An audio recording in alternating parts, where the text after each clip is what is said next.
अस्सलामुअलैकुम guys, falcon academy में खुशामदीद। उम्मीद करता हूँ सब लोग खैरियत से होंगे। आज एक और नई वीडियो के साथ आपकी खिदमत में हाजिर हैं। आज से हम शुरू कर रहे हैं शॉर्ट लेक्चर्स MGT 502 के। इंशाल्लाह इसमें हम सारे 1 से 22 लेक्चर तक सब लेक्चर्स के शॉर्ट लेक्चर्स अपलोड करेंगे। जैसा कि आप लोग जानते हैं कि MGT 502 के जो यूनिवर्सिटी के लेक्चर्स हैं वो बहुत ज़्यादा क्रिटिकल हैं और बहुत ज़्यादा मुश्किल हैं समझने और बहुत लेंथी हैं। इस चीज़ को मद्देनज़र रखते हुए आपके लिए एक शॉर्ट लेक्चर मैं तैयार कर रहा हूँ, जिससे आप लोगों की काफ़ी हेल्प हो जाएगी। तो आप लोग कोशिश करें कि इन लेक्चर्स को आप लें और इससे आप ना सिर्फ पासिंग मार्क्स ले सकते हैं, बल्कि आप अगर आप इन चीज़ों को ज़ुबानी याद करेंगे तो आपको 70 से 80% मार्क्स मिल सकते हैं easily.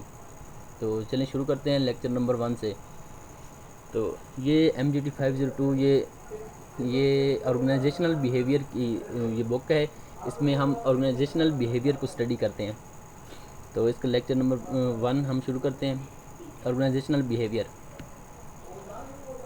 Lecture number 1। Organisational behaviour क्या होता है? Organisational behaviour the study of individual behaviour and group dynamics in organisational setting में जो इंडिविजुअल का बिहेवियर है और जो ग्रुप की खसूसियात हैं उनको हम ऑर्गेनाइजेशनल एक ऑर्गेनाइजेशन के अंदर जो इंडिविजुअल का बिहेवियर है और जो एज ग्रुप की डायनामिक्स हैं उनको हम स्टडी करते हैं ऑर्गेनाइजेशनल बिहेवियर में। कि एक ऑर्गेनाइजेशन है, उसमें मुख्तलिफ इंडिविजुअल काम करते हैं और इंडिविजुअल मिलकर ग्रुप्स बनाते हैं। तो इस तरह सब की जो बिहेवियर की स्टडी है इंडिविजुअल की और ग्रुप्स की, उनको हम ऑर्गेनाइजेशनल बिहेवियर में पढ़ते हैं। तो इस तरह आगे शुरू करते हैं भाई। Organisational behaviour, a field of study that investigates the impact that individual groups and structure have on behavior within the organization। कि जो ऑर्गेनाइजेशन के अंदर जो ये एक ऐसी फील्ड ऑफ स्टडी है जो कि मतलब इन्वेस्टिगेट करती है इंडिविजुअल का, ग्रुप्स का, इंडिविजुअल और ग्रुप्स का क्या इम्पैक्ट होता है एक ऑर्गेनाइजेशन के अंदर। इन चीज़ को ये स्टडी करती है। और फॉर द पर्पज़ क्या है चीज़ का, फॉर अप्लाइंग सच नॉलेज, इनको स्टडी करके और इन इन उनका जो बिहेवियर है उसको स्टडी करके और उनका जो बिहेवियर का इम्पैक्ट है ऑर्गेनाइजेशन पे, इस चीज़ को स्टडी करके इसको इम्प्रूव करने की कोशिश करते हैं। पहले वो जानते हैं कि जो इंडिविजुअल्स हैं उनका बिहेवियर क्या है, फिर उनको स्टडी करके उसको इम्प्रूव करने की कोशिश करते हैं। इस फील्ड का मकसद यही है, ऑर्गेनाइजेशनल बिहेवियर पढ़ने का मतलब ही यही है, मकसद ही यही है कि आपकी जो ऑर्गेनाइजेशन में बंदे काम कर रहे हैं आप उनके बिहेवियर को पढ़ें और फिर उसको इम्प्रूव करने की कोशिश करें। आगे वो बता रहा है कि forces reshaping the process of management, कि वो कौन सी फोर्सेस हैं जो कि मैनेजमेंट के प्रोसेस को रीशेप करती हैं। वो आगे ये है कि जिसने उसमें सबसे अहम जो वो है ग्लोबलाइजेशन, कि दुनिया एक ग्लोब बन रही है। आपको पता है कि दिन ब दिन दुनिया एक ग्लोबलाइजेशन प्रोसेस में जा रही है कि पूरी दुनिया एक इकट्ठी हो रही है, ग्लोबल हो रही है, मतलब सारे मुल्क जो है आपस में कनेक्टेड हैं आजकल। उसके बाद है पावर ऑफ ह्यूमन रिसोर्सेज, कि ह्यूमन रिसोर्सेज की पावर है। कल्चरल डाइवर्सिटी है, कल्चर चेंज हो रहा है, मतलब मुख्तलिफ कल्चर्स आपस में मिल रहे हैं। एम्प्लॉयर के जो मतलब पहले और कंसेप्ट होते थे, उनकी जो जॉब करने का तरीका होता था वो और होता था, आजकल थोड़ा जदीद हो रहा है ऐसा ऐसा, ये चीज़ें सारी। उसके बाद रैपिड चेंज हो रहा है, ऐसा ऐसा चीज़ें चेंज हो रही हैं।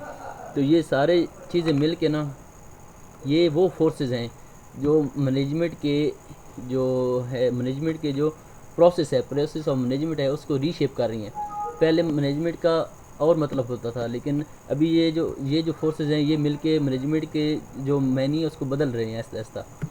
तो ऑर्गेनाइजेशनल बिहेवियर ये क्या है? The study of individual behaviour, कि इंडिविजुअल के बिहेवियर की स्टडी एंड ग्रुप डायनामिक्स, और जो ग्रुप की खसूसियात हैं उनकी स्टडी इन ऑर्गेनाइजेशनल सेटिंग। एक ऑर्गेनाइजेशनल सेटिंग में इंडिविजुअल के बिहेवियर की और जो ग्रुप है उसकी डायनामिक्स की स्टडी को हम ऑर्गेनाइजेशनल बिहेवियर कहते हैं।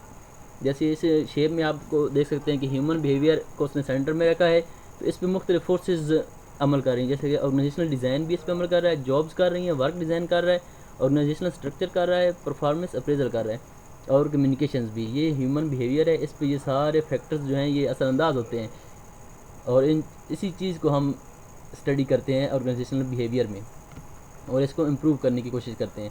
The study of organisational behaviour, behaviour क्या होता है, अभी वो बोल रहा है कि बिहेवियर क्या है। हम लोग बिहेवियर की स्टडी तो करते हैं ऑर्गेनाइजेशनल बिहेवियर में, लेकिन ये बिहेवियर है क्या? ये है behaviour is a function of both the person and the environment. Behaviour क्या है? B is equal to function of person and environment, कि जो मतलब एक इंसान है उसका उस पे जो इन्वायरमेंट का असर हो रहा है उसको हम उसका बिहेवियर कहते हैं। बिहेवियर की ये जो डेफिनेशन है ये काफ़ी इंपॉर्टेंट है, इसको आप लाजमी याद करें, ये आ सकती है। Behaviour is a function of both the person and the environment. ठीक है जी। आगे ये उसने स्टडी ऑफ ऑर्गेनाइजेशनल बिहेवियर को एक चार्ट की मदद से आपको समझा रहा है कि ऑर्गेनाइजेशनल बिहेवियर की स्टडी क्या क्या है। ये उसने इस साइड पर रखा हुआ है, आप देख लें। इसमें इंडिविजुअल को स्टडी करते हैं हम लोग, ग्रुप्स को करते हैं और ऑर्गेनाइजेशन को करते हैं। 3 स्टेजेस इन ऑर्गेनाइजेशनल बिहेवियर में हम इन 3 चीज़ों को स्टडी करते हैं। आगे आप मज़ीद देख लें इंडिविजुअल में क्या आता है। इंडिविजुअल में सिर्फ हम उसकी साइकी को करते हैं स्टडी, कि साइकी बेसिकली क्या है, उसका बिहेवियर ही है कि एक इंडिविजुअल का बिहेवियर कैसा है या उसकी साइकी कैसी है। इंडिविजुअल में हम इसको स्टडी करते हैं ऑर्गेनाइजेशनल बिहेवियर में। और आगे दूसरे नंबर पे ग्रुप को स्टडी करते हैं। ग्रुप में क्या आ जाता है? Social psychology. और ग्रुप में हम लोग पढ़ते हैं सोशियोलॉजी को, कि सोशियोलॉजी के सोशल वैल्यूज़ जो होती है लोगों ग्रुप्स की, उसको पढ़ते हैं। और सोशल साइकोलॉजी के उस जो उसका सोशल एनवायरनमेंट है उसका उसकी साइकी पे क्या असर है। और एंथ्रोपोलॉजी, इसमें हम इन चीज़ों को पढ़ते हैं। और फिर तीसरे नंबर पे ऑर्गेनाइजेशन है। ऑर्गेनाइजेशन में हम ये सारी चीज़ें तो पढ़ते ही पढ़ते हैं, इसके साथ साथ हम पॉलिटिकल साइंस को भी ऑर्गेनाइजेशन में शामिल कर लेते हैं। तो इस तरह ऑर्गेनाइजेशनल बिहेवियर में हम लोग इंडिविजुअल, ग्रुप और ऑर्गेनाइजेशन को स्टडी करते हैं। Contributing discipline to the OB field, तो इसके साथ कौन से ऐसे फील्ड्स हैं, सब फील्ड्स हैं जो इसमें हमारी मदद करते हैं ऑर्गेनाइजेशनल बिहेवियर को स्टडी करने में। उसमें साइकोलॉजी है। साइकोलॉजी किस तरह हमारी मदद करती है? The science that seeks to measure, explain and sometimes change the behaviour of him.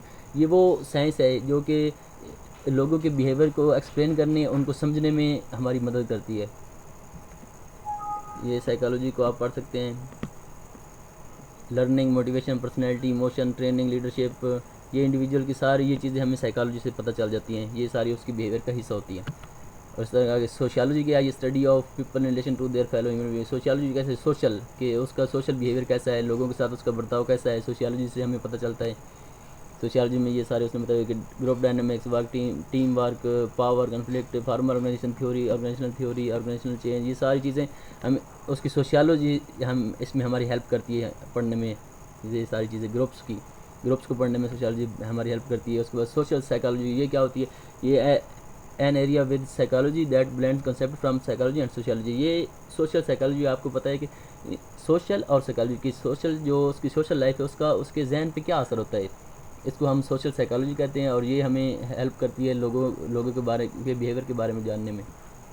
ये सोशल साइकोलॉजी में बिहेवियर चेंज है कि सोसाइटी की वजह से उसके बिहेवियर में जो चेंज आ रहा है, उसके बाद कम्युनिकेशन चेंज हो गया है, ग्रुप प्रोसेस हो रहे हैं, ये सारे हमें सोशल साइकोलॉजी से पता चलते हैं। उसके बाद एंथ्रोपोलॉजी है, ये है जो study of societies to learn about human being, कि ये सोसाइटीज़ की स्टडी है एंथ्रोपोलॉजी, कि ह्यूमन बीइंग और उनकी एक्टिविटीज़ की, जो ह्यूमन है वो एक सोसाइटी में उनकी क्या एक्टिविटीज़ हैं, इससे हमें पता चलता है कि उसके बिहेवियर का। और इस तरह एंथ्रोपोलॉजी ये हमारी मदद करती है ये उनके बारे में जानने की, बिहेवियर के बारे में जानने की। इस तरह इसमें ये मुख्तलिफ कंपेरेटिव वैल्यूज़ आ जाती हैं, कंपेरेटिव एटीट्यूड्स आ जाते हैं, ऑर्गेनाइजेशनल कल्चर्स, ऑर्गेनाइजेशनल एनवायरनमेंट, ये सारी इस तरह पॉलिटिकल साइंस है। ये the study of the behaviour of individual and groups with in political environment के अंदर इंडिविजुअल के बिहेवियर और ग्रुप्स के जो बिहेवियर है उसके बारे में हमें पॉलिटिकल साइंस बताती है।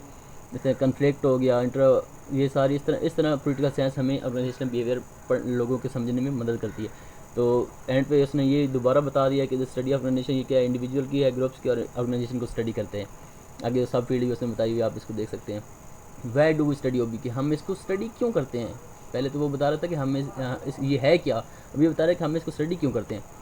To learn about yourself and how to deal with others, इसको हम स्टडी करते हैं कि आपने अपने आप के साथ कैसे डील करना है और दूसरों के साथ आपने कैसे डील करना है। You are part of an, आप एक ऑर्गेनाइजेशन का हिस्सा हैं और आपने उसका हिस्सा रहना है, तो इसके लिए ज़रूरी है कि आपको उस ऑर्गेनाइजेशन के बारे में इल्म हो और उसमें जो लोग काम करते हैं उनके बारे में आपको काफ़ी इल्म हो और उनके बिहेवियर के बारे में आपको जितना ज़्यादा इल्म होगा तो आपके लिए आसानी रहेगी। Organisations are increasingly expecting individual to be able to work in teams, आपने एक टीम के तौर पर ऑर्गेनाइजेशन में काम करना होता है, इसलिए आपको जो बाकी ग्रुप मेम्बर्स हैं उनके बिहेवियर का इल्म होना बहुत ज़रूरी है। इसलिए हम तो इस तरह हमने एक ऑर्गेनाइजेशन में एज ए टीम मेंबर के काम करना होता है, और इस तरह हमें ज़रूरी है हमारे लिए कि हमें अपने जो बाकी टीम मेंबर्स हैं उनके बिहेवियर के बारे में पता हो। तो इसलिए हमें ऑर्गेनाइजेशनल बिहेवियर की स्टडी बहुत ज़रूरी है। Some of you may want to manager or entrepreneur, आप में से कुछ लोग होंगे जो मैनेजर होंगे और या एंटरप्रेन्योर होंगे, तो उनके लिए ज़रूरी है कि उनका अपनी टीम के बिहेवियर के बारे में पता हो। तो ये सारा चीज़ें हमें कैसे पता चलेंगी, जब हम ऑर्गेनाइजेशनल बिहेवियर को स्टडी करेंगे। अंडरस्टैंड ऑर्गेनाइजेशनल इवेंट्स, ये सारा उसने बताया हुआ है चार्ट के ज़रिए। ऑर्गेनाइजेशनल बिहेवियर से रिसर्च आप करें, प्रिडिक्ट करें और फिर उसको इन्फ्लुएंस करें। मतलब ये सारी चीज़ें आपने ऑर्गेनाइजेशनल बिहेवियर को पढ़ने से आपको पता चलेंगी। The importance of studying organisational behaviour, organisational behaviour को स्टडी करने की इंपॉर्टेंस क्या है। OB is a way of thinking, organisational behaviour जो है वो वे ऑफ थिंकिंग है। इस इज़ मल्टी डिसिप्लिनरी, ये मल्टी डिसिप्लिन है। इसमें आप देख रहे थे कि इसमें साइकोलॉजी आ रही है, सोशियोलॉजी आ रही है, ये सारी चीज़ें इसके साथ इंटरकनेक्टेड हैं। There is a distinct humanistic orientation with OB. The field of OB is performance oriented, ये एक परफॉर्मेंस ओरिएंटेड है। इसमें आप लोगों के बिहेवियर को स्टडी करते हैं और इस तरह इसकी ख़ास अहमियत है। इसकी एक्सटर्नल एनवायरनमेंट के साथ इसका बहुत इम्पैक्ट होता है, एक्सटर्नल एनवायरनमेंट पे इसका इम्पैक्ट होता है। आपने बिकॉज ये सारी लोगों के बिहेवियर के मुतल्लिक है, इसलिए आप जितना अच्छा से लोगों के बिहेवियर को जानेंगे उतना अच्छा आप लोगों के साथ चल सकेंगे। एक ऑर्गेनाइजेशन में आपकी इतनी वैल्यू बढ़ेगी, इसलिए इसकी इंपॉर्टेंस आपके लिए बहुत ज़रूरी है। अब मैनेजर प्रीव्यू, मैनेजर करता है, ये डिस्क्राइब करता है, डायग्नोज करता है, प्रेस्क्राइब और एक्ट करता है।